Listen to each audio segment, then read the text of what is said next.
1765 में ब्रिटिश को दीवानी राइट्स मिला और इसी के बाद बंगाल में शुरू हुआ डुअल गवर्नमेंट सिस्टम। चलिए सिंपल शब्दों में समझते हैं ये सिस्टम था क्या वाकई में।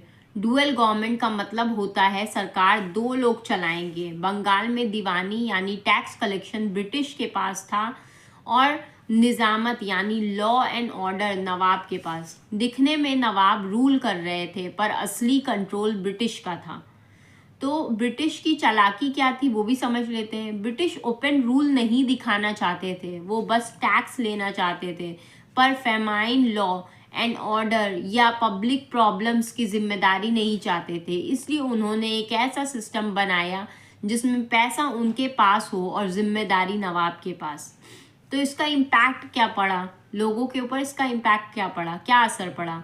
इस सिस्टम का सबसे बड़ा नुकसान बंगाल के आम लोगों को हुआ। ब्रिटिश टैक्स ले रही थी, नवाब के पास पैसा नहीं था और एडमिनिस्ट्रेशन टूट गया। इसी बीच करप्शन बढ़ गया और लोगों पर डबल प्रेशर आ गया।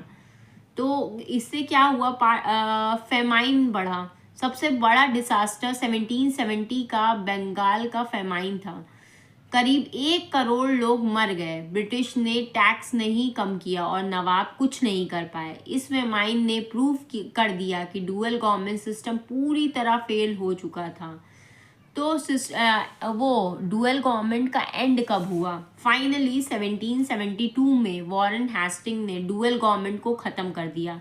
निजामत भी कंपनी के पास आ गई और ब्रिटिश का बंगाल पर डायरेक्ट रूल शुरू हो गया। यानी डुअल गवर्नमेंट एक ऐसा सिस्टम था जिसमें पावर ब्रिटिश के पास थी और जिम्मेदारी किसी और के पास। इसी वजह से सिस्टम 7 साल में ही कोलैप्स हो गया।